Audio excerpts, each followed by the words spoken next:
Go for the stars. 3, 2, 1. This is the Produce Your Own Life podcast. Life is a script. It's time to write your story. Welcome your host, actor, director, producer, writer, and author of the recently released book, Shattered, A Journey Through the Pieces, the man who inspires millions through storytelling and interviews, the one, the only, Rodney Damon Collins. Thank you for listening.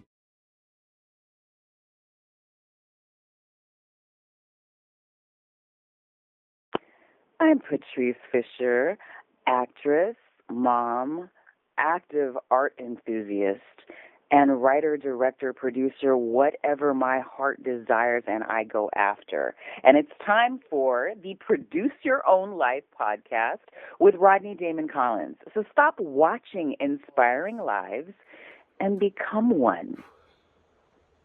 What's up? What's up? This is the Produce Podcast. My name is Rodney. I am the host, the creator of this show. This show was started by JRC Legacy Productions. Right here today, I am excited to have a fellow brother from the Midwest that we found out before we started.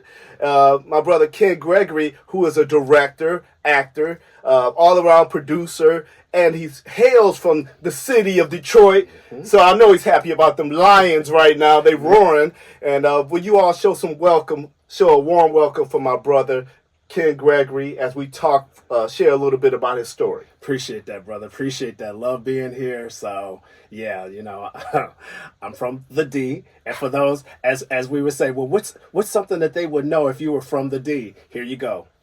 What up, though? What up, though? What up, though, Jayla Rose? Jamel Hill, what's up? What up, though? Mm-hmm. And it's all one word. What up, though? What up, though? That's it. That's it. So, man, share your story with us a little bit. Like, I know Detroit is your origins, and then you spent some time in the ATL, mm-hmm. and then you here in LA mm-hmm. for almost a decade now. So, yeah, let's talk a little bit. Ooh, time flies, brother. So I actually, because I was born and raised in Detroit, mm-hmm. and then after college, because I graduated from Wayne State. Shout out to Wayne State. Wayne State. Yep.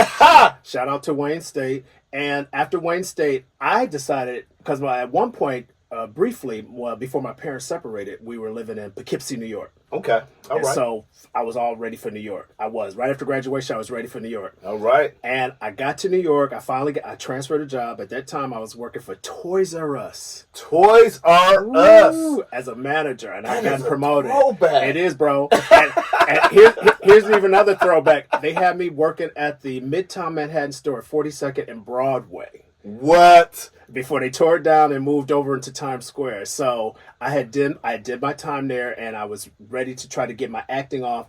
And then lo and behold, things just start falling apart. Mm-hmm. Because at the time, not knowing, I was a young 27. Yeah, I was 27, bro. And I was making $27,000. I'm like, long as I was making my age, I was good. Till you get to New York, and they're like, no, you need to make 3 times your age. And I was like, I couldn't make it. And my sister at the time, we're only 13 months apart, she was living in Atlanta because she was going to school in Atlanta. Okay. So she was during that time period when Atlanta was really good. It's nothing like it is today. Okay. My sister talks about, she's still there. She talks about she misses the Southern hospitality and this and that and the other.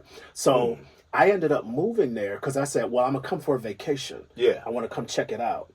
And I had already packed up all my stuff because I was like, I don't know what I'm going to do, but I can't stay here. Yeah. And I was living in Union City, New Jersey, commuting into the city to go to work. Okay.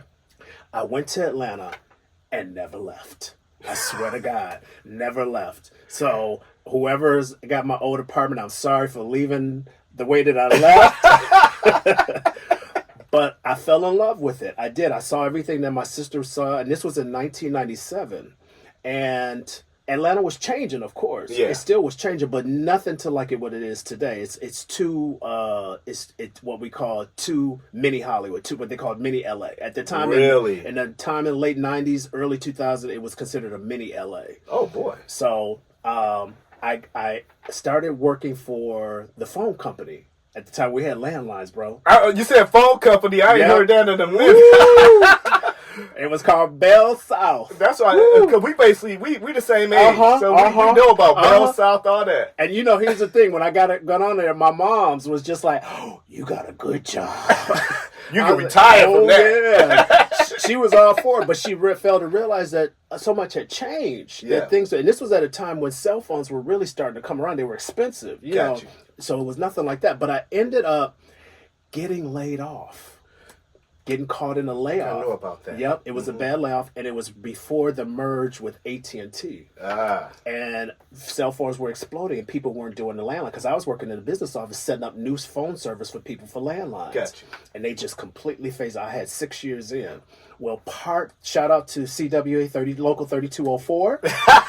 Yep. Shout out. They had negotiated in our contract, whereas we could go back to school and do whatever we want. It didn't have to be related to telecommunications, which I thought was actually, and they would pay for it.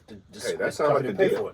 So I ended up taking a class at Georgia State. Now at this time, this would have been 2003. Okay. I was self-publishing books. I was going out there being an author, and I said, let me test my writing. Let me see how I do this. Yeah. And by that time, I had done 2 books.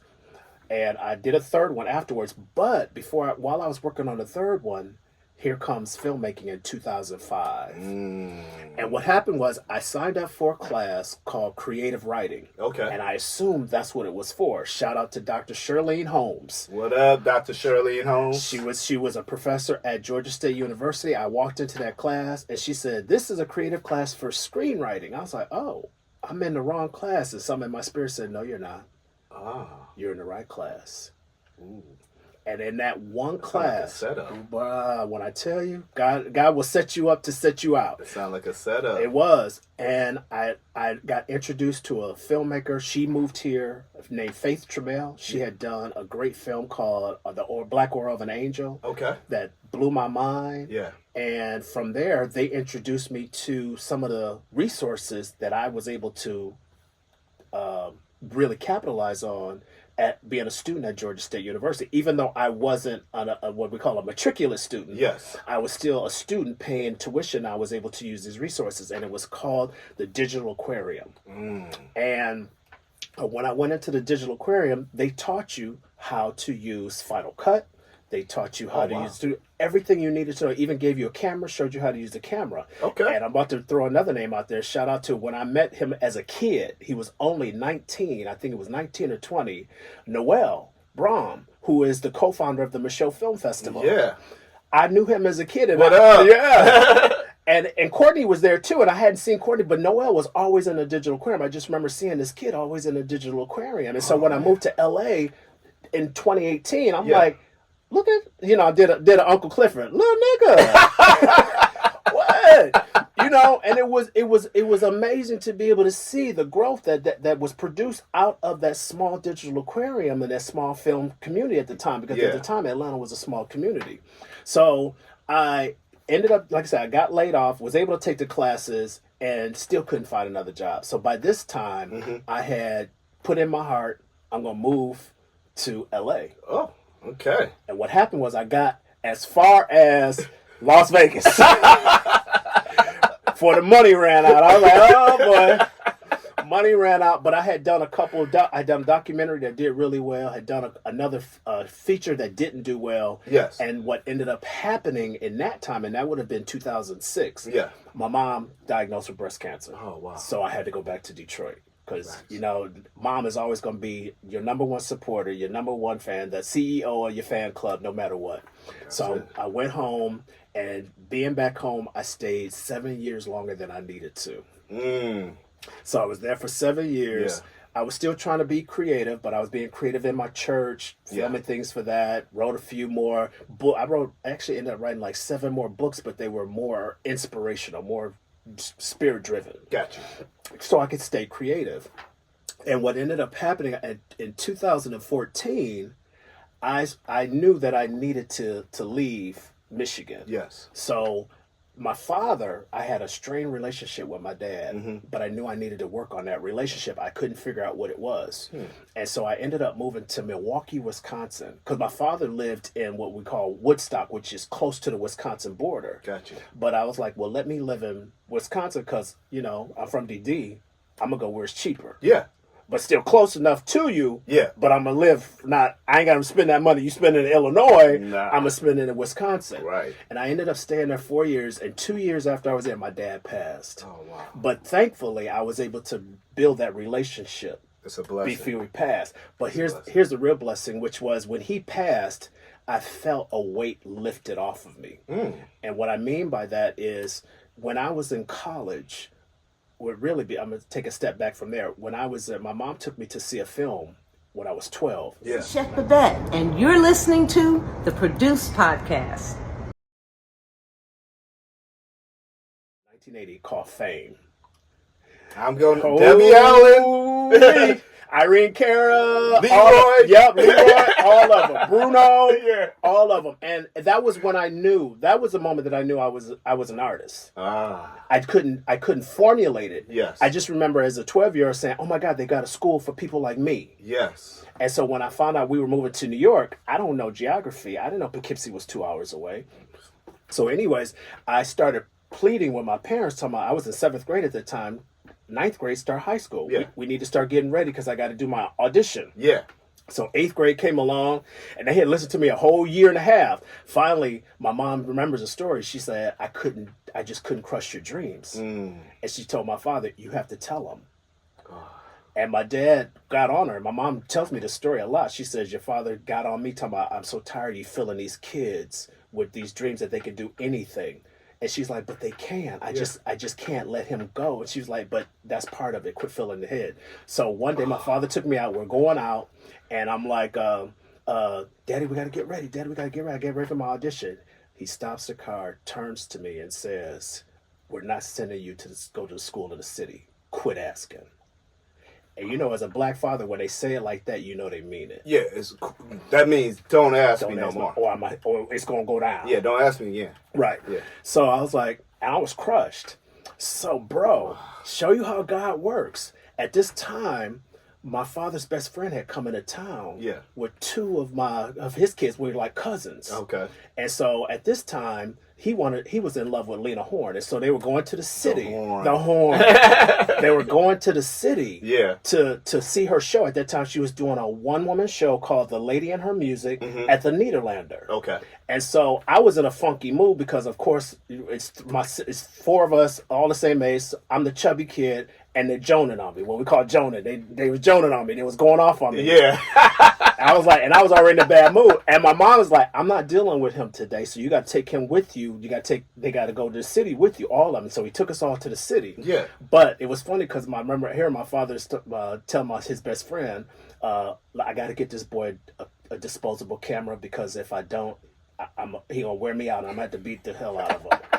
And so he got me the camera. So we go into the theater, and I'm already off to the side. Yeah. We go into the theater. They're off getting tickets. I'm admiring. You know, as an artist, you go into a theater, you're admiring the architecture, Right. the posters, and this and that and the other.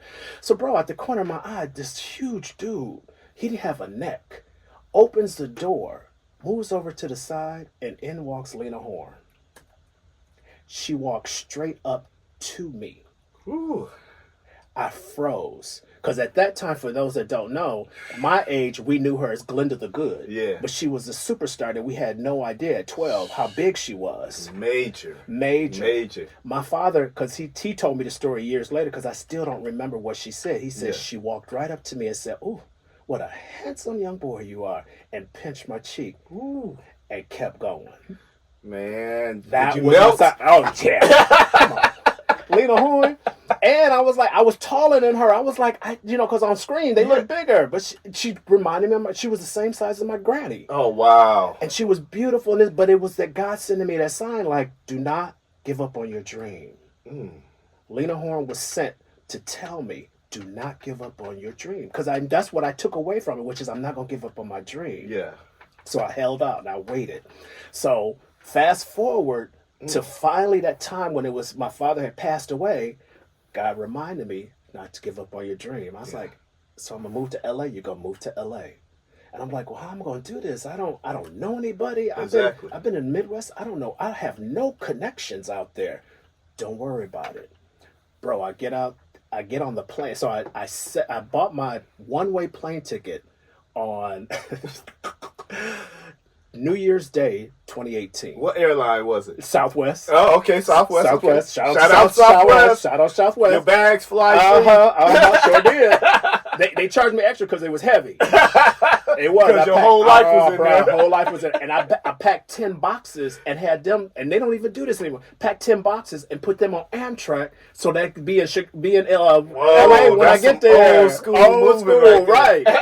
Because I'm like, this is my life right here, bro. I remember waiting. I set it for my birthday. Yeah, May 18th, May 20th. I was flying out here to LA.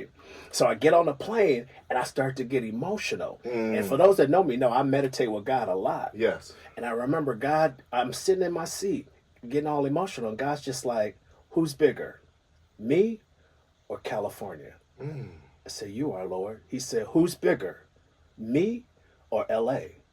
I said, you are, God. Lastly, he said, he said, who's bigger, me or Hollywood? I said, you are, God. He said, then what you worried about?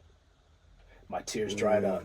My tears dried up. We might have to pause it for a second because I used to tell people when I was moving out here, they was like, man, the cost of living in Cali, it's a tough place to live, it's all this. I was like, okay, so you're telling me God can take care of me in Ohio, but he can't take care of me in California. He's not big enough for that. So if my God is not big enough to provide for me in California, what am I believing in? Exactly. I was like, y'all believe in a different God than I do then. Because my God, he owns this entire world. Exactly. This all belongs to him. All of it. Does that mean we going to be exempt from difficult times? No. But it does mean that he going to see us through the whole process. For sure. For sure. Now pass the ball back. And it goes to something my pastor said to me years prior, where she said, you plus God is always going to be the majority. Period. You plus God is always going to be the majority. So, bro, I got here. I transferred my job. I was able to transfer my job with effortless. Yes. It was effortless. So I was making good money.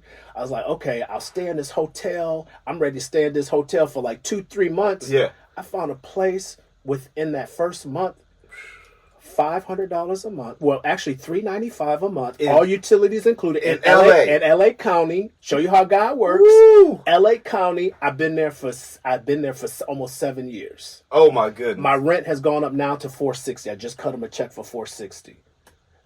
But I say that because it goes back to stewardship. Because in order to be able to produce, in order to be able to direct, in order to be able to write, you cannot have the burden, those financial burdens on you. A lot of people make the mistake when they come here, they don't take the time to do the research, or they don't take the time to really meditate and give God time to prepare a place for them. Yes. So I've been able for the last 7 years, because I've kept my expenses low. Yeah. I just bought a new car like 3 years ago. Nice. And trust me, I'm going to put out there full transparency moment. I'm a truck driver. Okay. So I make 78, almost 80 grand a year. Ooh, nice. I bought me a nice little Kia Rio. Yeah. You wasn't trying to boss out here? Bruh. my insurance is more than my car note. I was like, okay. Isn't that a shame? That is crime. California It's not insurance. a shame, it's a crime. Yeah, it's a crime. It's a crime. California car insurance is ridiculous. But I kept my other car for 3 years. I bought that for $800. And it was a good running car. My mom made sure. Bruh, my mom made sure that she said, before I buy you a car, you have to go take auto mechanics. So I know how to fix my brakes. I know how to change my oil. I know how to do all of it. The only reason why I had to let go of that car is because I didn't have a garage to be able to reach the starter, to change out the starter. Oh. But that was my time. That was God saying, it's your time. I need you to go get another car. And I got approved. There's so much wisdom up here. Yeah. And so I've always kept my expenses below $1,000 a month. My expenses. Oh. Because, rent in LA. Easily. Couple thousand. Easy. Okay, a studio. I looked at a studio, $1,500 for a studio. Yeah. Y'all are y'all. And it ain't in a good neighborhood. Yeah.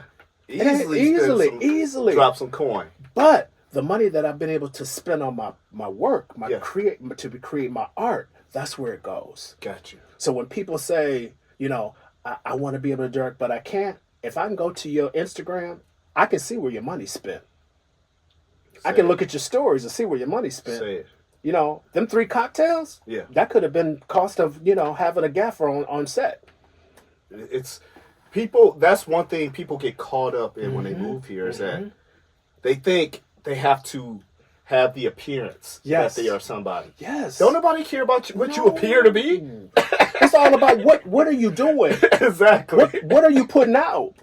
You talk a good game, but there's not. I don't see none on your resume. No substance. What's that Jill Scott said on the Breakfast Club? When people come to me and they're like, "You should do this, you should do this, you should do this." I love the way Jill Scott said it. If you can tell me, then you can tell me.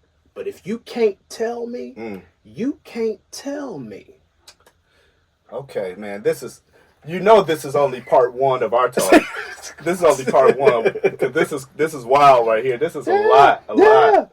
So, bro, I came here, like I said, making sure that I made sure that my finances stayed level, that I was able to produce my work, to do whatever, and my work has changed. Yeah, it is. I mean, when I met you in 2022, at Indie Night Film Fest, that's where we met. Yep. Shout out Dave Brown. Yep. DJ Q Nice. How about DJ Q Nice? I saw him 2 weeks ago at the show. And I'm like, yeah, this is a big festival. They gonna remember. He came up to me, told me, I know you. I said, you remember me? Yeah. He was like, yeah. I said, Indiana. He said, yeah. I was like, wow, man, that was 2 years ago. And I know you got a lot of people coming through there, but that brother came over and reintroduced himself. And I was like, that's dope.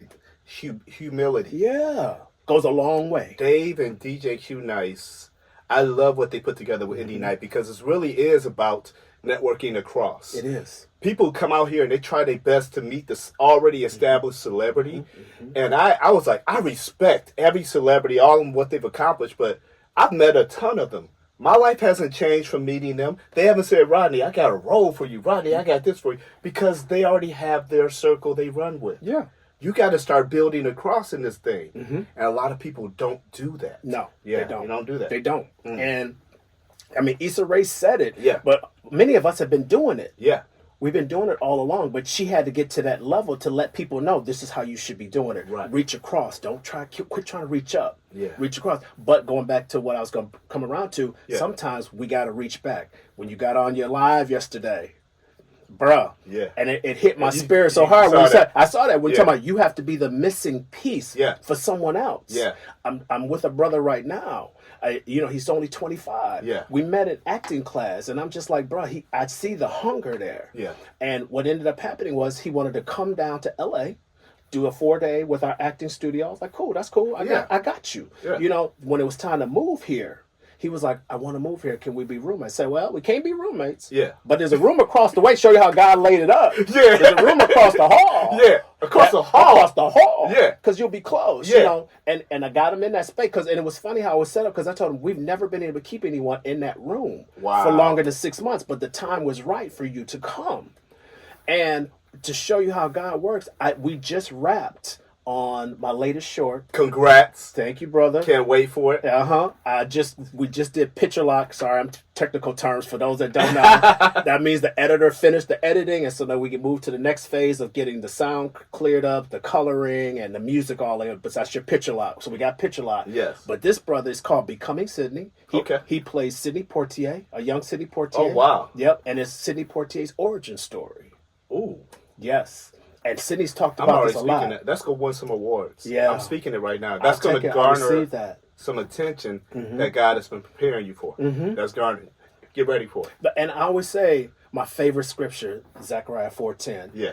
Do not despise small beginnings.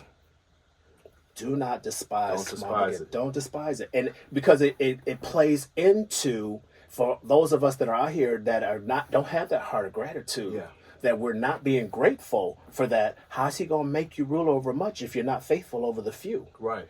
So thank him, and all of those small wins count. They build up. And so for me, I'm like you. The project, it looks amazing. Yeah. The acting was amazing. I did the writing. I took a year to learn how to write. Everybody hear that? Ken said he took a year to learn how to write. He really put the work in with doing that. A lot of people be like, I'm a writer. I'll be like, okay. Okay. Are you sending over for script coverages? And shout out to my screenwriting coaches who was at the Michelle Film Festival, Shannon E. Johnson, Yes. for the professional pen, and my coach Pages Montan and Carlton Allen. I love it. Yeah, a whole year. I spent the whole year just writing, and that was it. This is like, these nuggets are so true though, because people don't understand the work you have to put in. I think they confuse the work with the investment. Because they think, well, that costs too much. But if you don't look at it as an investment, then of course it's going to cost you too much because you're not focused on the right thing. Yes. If this is the business that you say you want to get into, guess what? People in business invest in their business. Yes. So you've got to take the acting classes. You've got to take the writing classes. You've got to take the director mentoring. Make the sacrifices. You have to make those sacrifices. So it's going to cost you. But what they say, you got to pay to play. It is what it is. That's what it is. Nobody's just going to hire you. You know, like I love the way my acting coach said it. You don't see an Olympian going to the Olympics having not practiced, having not put the money and the time in to learn their craft, to learn their skill, to improve it. Hours upon hours, even the proper diets, everything. The discipline that it takes to get there. Yeah. And people don't look at our profession. This is a profession. This is not just a hobby. You don't just pick up, especially if you live in LA and you're really working at this. This is not a hobby. No. You know, I remember a family member, I love her dearly, but she had introduced me, this was years ago, to one of her friends, saying, yeah, this is my cousin Rodney. He's an aspiring actor. I was like, time out. I was like, let me tell you what I've done. And even though I'm not famous, I'm no longer aspiring. If I was in Ohio, I would maybe say I'm aspiring, but I live out here and I've been doing it out here for years. I'm not aspiring anymore. I am an actor. So I'm a member of the Screen Actors Guild. I'm on the committee, some of the committees for the Screen Actors Guild. I am a full-fledged professional actor. Bro, when they say, how's your little, ain't nothing little about this. Nothing little. You got me confused with somebody else. Yes. There's nothing little. Nothing. And it's like and you know what? That's always that's slight. You know, because I remember somebody told me when I started my production company. I was saying, oh, I see you got a little production company. I said, little? Okay, I remember the word little. Okay, thank you. But I'm be fine. And my son and I, we have produced 5 films ourselves. Even our own podcast mini-series we produced. He's a writer. This young man, Josiah, I love this dude. He came in the industry because of me. He's 26 now. But he wrote most of the series. Yeah. And then he's written 2 other films, 120 page. He's paid for training, going to screenwriting workshops. He's investing in this. He went to school for journalism. He came out writing. I was like, this dude is serious about this profession. Yeah. You know, he's not famous. He's putting in the work. He's putting in the work, but it's also because of the seed that you sowed in him. Yeah. You know, my grandfather, I always said, I've already practiced my Oscar speech. And part of that is giving homage to the man whose shoulders I truly stand on. Yes. I'll never forget what my granddaddy told me. 3 things. Work hard, do right by people, and above all things, put God first. The seed. You do that, you can't go wrong. You can't go wrong because everything else is going to fall in line. Because, like you said, they're going to watch what you do. They see what you do, right? And all you're doing is just depositing those seeds. So, like with King David, King David wanted to build that temple for God, but God's like, that's not for you. He gave it to his son Solomon, right? Who became David was still the greatest king, right? But Solomon became the wisest. He did the most, but it was because the seed had to be sowed first. Yes. So you're that King David. Passing it on. That's it. I told him, I was like, he's an ideal situation. Yeah. Sometimes he talks about he wants to move out because he's older. I was like, listen, it's up to you. I was like, but me and your mother treat you like a grown man. We don't bother you. You come, you do whatever. Ain't nobody asking you what time you come home. You can either stack your chips and work on your craft and build your career at home for the cheap, or you can move out with your buddies and all y'all be broke together in an apartment trying to figure this whole thing out. Right. It's up to you. And worrying about how am I going to eat? Yeah. And is the rent going to be paid? Am I going to be able to get to it? I was like, there's no pressure on you. I was like, so if you just that adamant that you want your own space, man, go ahead. Okay. I was like, don't drink that Kool-Aid though. Yeah. So don't get, like I said, everything's shiny. ain't gold. Nah.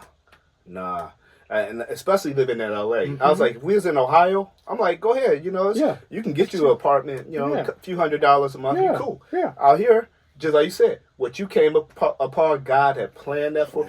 I was saying, unless God opens up a door for you to walk in like that, I was like, save your money when you move out. I was like, you have A1 credit. Yeah. You can go buy you a house. Right. If you save your money, you can put you a nice down payment on a house and keep going. Yeah. I was like, I'm trying to help make your life better than what I've had to endure. And people have to understand too that the people that come into your life, and I love this because I just came up with this year, which is people are in your life for two things, either a reason or a season. And generally, the season is a little bit longer than the reason. Yeah. But either way, you're going to learn something from it. Yes, you are. Yes, you are. Point blank. Pay attention. Pay attention. Pay attention. That's it. And I want you to talk about some of your projects too, because I want people to know like how to really support too. So I want to make sure, because this is only part one, because he don't know this, but it's November right now, but in December we gonna get back together and do another part. Okay. So I'll be here. Yeah. So what you're getting right now is gonna make you want more. But I've just finished. It just finished its film festival circuit. I did a film titled Huey. Okay. About the final days of Dr. Huey P. Newton. Oh. The co-founder of the Black Panther Party. Oh man, see you doing work that is impactful. That's like has a lot of man. Okay. And like I told you, there's always lessons in everything that you did. So I'm gonna share this so that everybody can understand, because I think this was part of doing it was a passion, but part of it was also learning and setting up for becoming Sydney, which is my next project. Gotcha. So I submitted Huey to 80 film festivals. That was a major investment. 80. For those who don't know, we have to pay to put our films in festivals. And no knock against Film Freeway. Yeah. But they follow me on my Instagram and like some of my stuff because I've made major investments. Yes. So I haven't even checked number, but I did 80 film festivals. It got into 7. Did y'all hear that? That's less than 10%. Less. So that's with submitting films. Auditioning, the percentages is a lot less. A lot less. and the the blessing that came out of it was I did get into a really good festival. I got into the Martha's Vineyard African American Film Festival, Oscar qualified. Yes. Oh. And didn't I just tell you it's going to win an award? It's going to win. Okay. Yeah. Okay. You're in the right festival. Right. Now. I'm in the right festival. Yeah. Because one of the things you got to learn this is a game of chess, not checkers. Yeah. So whenever you get into a film festival, you're considered an alumni. That helps your status for when you get ready to resubmit. Nice. So I got into that, and this is when, and I'm not a knock against the brother who was in the same categories, in the same block with me, and he was nominated for an award. Got you. He and I were the only two there for Q&A. Uh-huh. They didn't ask him a single question. Woo! So that was a win because my story was that impactful. Yes. It was that impactful where I was like, okay, this still did good. I may not have gotten into the number of festivals that I wanted, but it was still impactful. Now, the reason why, this is from a business perspective, it didn't get it is because I told him I'm going to die on a sword. It was a 30-minute short. Okay. When it comes to programming for film festivals, that's really... That's a hard sell. Yeah. And so a lot of them won't touch it. They'll tell you this is a great film. Right. But I can't justify you taking up another spot for another short. Right. So it's like, okay, but I did get a couple non-exclusive distribution deals out of it. Nice. Ooh. Which was great, yeah. So the production value was there because, again, I learned a lot. This was my first film out of that studio environment. Gotcha. For those that are producing my comedies, because I did a comedy called Picture This and Write This. Okay. Write This is the one that got into the Michaud Film Festival as a premiere. Okay. My comedies, I put, I'll just go and give you their success rate, 33%. They get into 33% of the festivals that I submit to. Wow. Comedies do a lot better because you're competing against a lot of dramas. Yes. But believe it or not, looking for that. They're looking for that. But people really come to the film festival a lot of times just to laugh. That's true. So that's true. I did that. So I did all that to build up to becoming Sydney. Now my budget for Huey was 20. We spent 34,000. Mm-hmm. Did y'all hear that? 34,000. Yes. Yeah. when I finished Becoming Sydney, because the lessons learned, once again, I did a 9-page script versus a 15. Yes. We shot over 2 days versus 4. Yes. When I met with one of my editors yesterday, because I said, you need to do the trailer for me, he said, can you tell me how much you spent? I said, yes. He said, I think you spent 40. I think you exceeded Hugh. I said, no, I spent 11. Wow. Lesson learned. Wow. Stewardship. Yeah, stewardship. Stewardship. You was like, okay, if I shoot 2 days, I don't have to pay the crew, the actors. I don't have to pay as much. Right. Locations, whatever you cut all your expenses. And because you learn, that's what I told you, when people try to tell you how to do things, that was a mistake I made with Huey. Mm-hmm. When people try to tell you do things, oh, you need a line producer. I don't need a line producer for short. You are the line producer. I am the line producer. so you had me waste $1,200 on a line producer that I didn't need. Right. So people got to, as an independent filmmaker, people did double duties. Yes. I had my DIT, who was my editor. I had my sound person, who was my sound designer. Yes. Yes. Okay. Yeah. I had my gaffer. I had my gaffer and my first AC. No, I did not have what was the other one? The switcher, and I had all of that for Huey. Yeah. None of that. My crew was cut in half, and we still produced a quality project. Nice. But you have to learn this craft. Yeah. You cannot go in this blindly thinking you're just going to shoot this. Because number one reason why most people's film do not finish is because they run out of money. Facts. They don't really budget properly. They don't. And if they not only if they don't budget properly, but they're not realizing how much waste they have in their current budget. There's too much waste in this budget. You don't need all of that. You said people did double duty, right? Double duty. Hey, this is independent filmmaking. Yes. And yes, we can possibly sell this for distribution or something, but because several films that have been independent at one point became huge success. Yeah. But it's just about to get this done. Yeah. I need everybody willing to play. You go play. I'm an ex-football player. Mm-hmm. You go play offense and defense. Yep. If you don't play both sides, if you're a two-way player, I can't use you. And here's the thing. and here's the thing. I'm still going to give you the pay for both of them. Right. Because you're going to do both. But you're going to do a better job because you know both sides. You're vested. Yeah. And most of the people you want on your team, you want them to be as passionate about your project as you are. Yeah. And it helps go a lot smoother. It really does. So, like I say, Huey, we just finished up. Now we got, I've got Becoming Sydney, and then I'm shooting another comedy at Jig on December 14th. So I've got 2 films that are going to be slated for the 2025 film festival season. Now, you said Jig. That made me remember our previous conversation. Mm-hmm. Let's talk about somebody that you've encountered out here in LA who's really been impactful.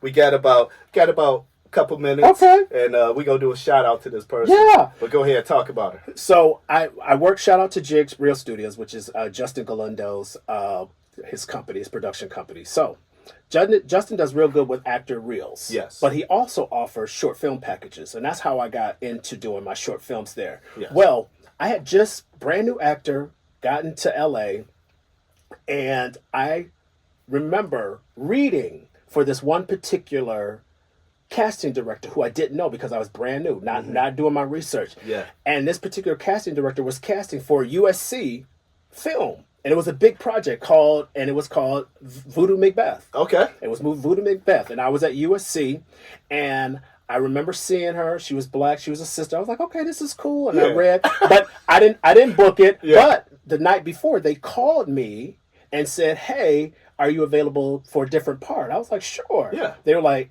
the casting director liked you and still wanted to bring you in, so we found an open spot. Okay, cool. Hey, that's great. So I get on set, and I'm the brother who they cast in my spot is sitting right next to me. Uh-huh. He said, hey, how did you feel meeting Tracy Twinkie Bird? I said, is that who that was? Man. Yeah, bro, she's a legend. And I did my research, and I started following her. Lo and behold, show you how God sets it up. I go to Jig, and I'm working with Jig, and then all of a sudden they make a big announcement. Tracy Twinkie Bird is directing at Jig Real Studios. Man. I reached out to Justin with one email saying, hey, is there any way you can get me in front of Twinkie? Because she goes by Twinkie. Yeah. Again. And he did. And he got me, and we started work. And I ended up working on 4 or 5 different projects that Twinkie directed. No, oh my.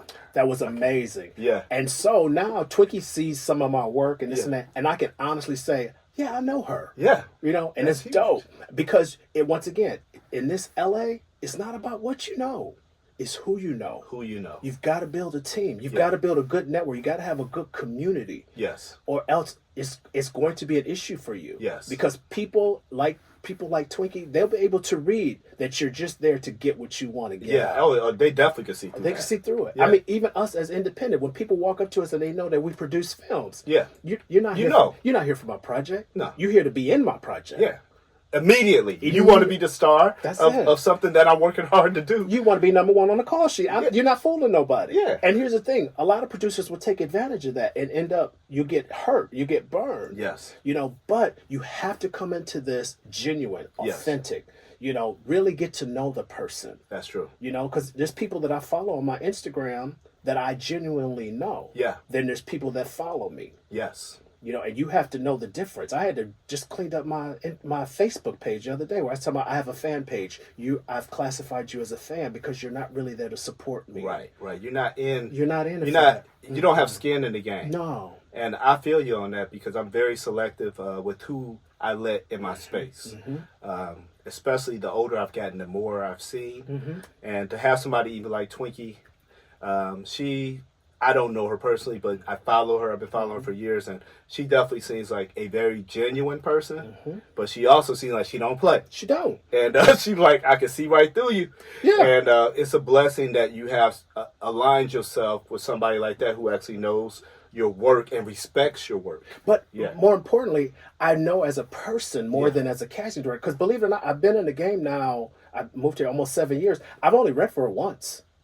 Hey. And it's not that serious. Yeah. I'd rather have you as a person that I know in my life, Right. than a person to help me book my next job.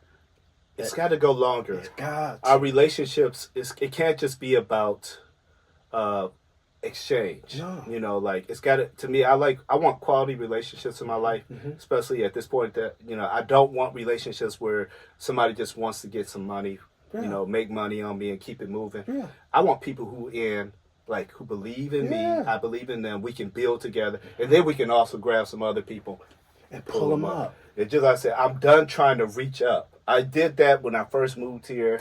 We got about 1 minute. Elliot go kill me. He might be outside, but pause. Yeah, I had to pause so I can cut that out.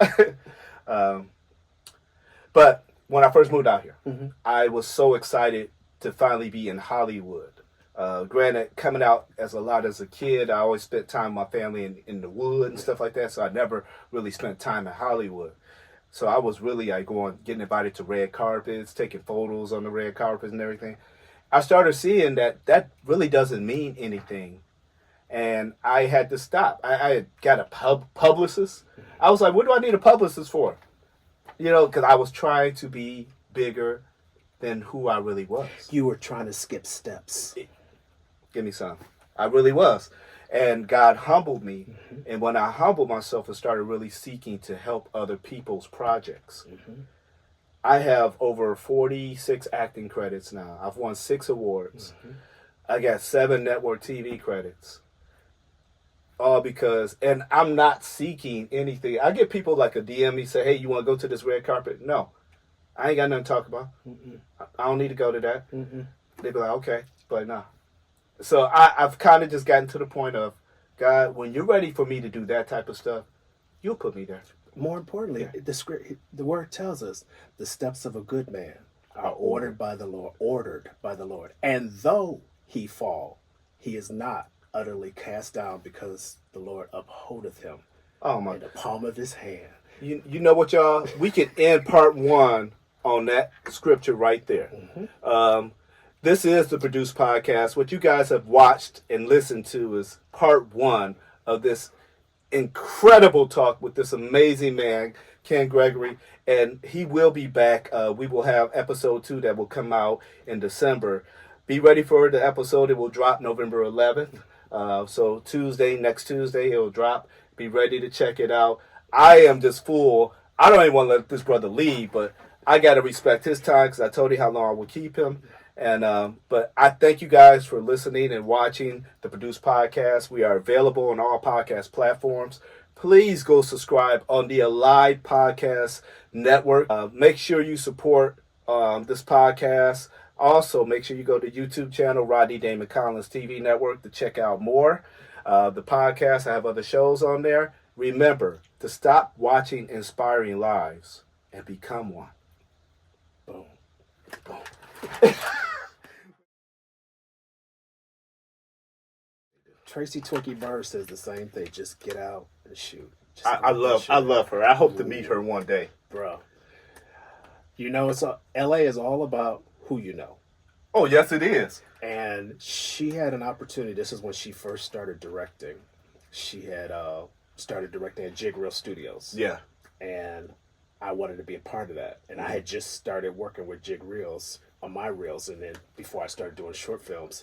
And he got me in to work with her. She was working with another client, but I came in as a supporting cast. And from that moment on, I was like, okay, I can actually say I know. Produce Your Own Life podcast with Rodney Damon Collins.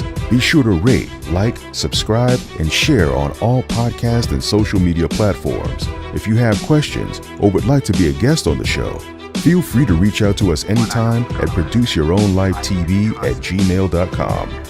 Remember, life is a script. It's time to write your story. Until next time, produce your own life.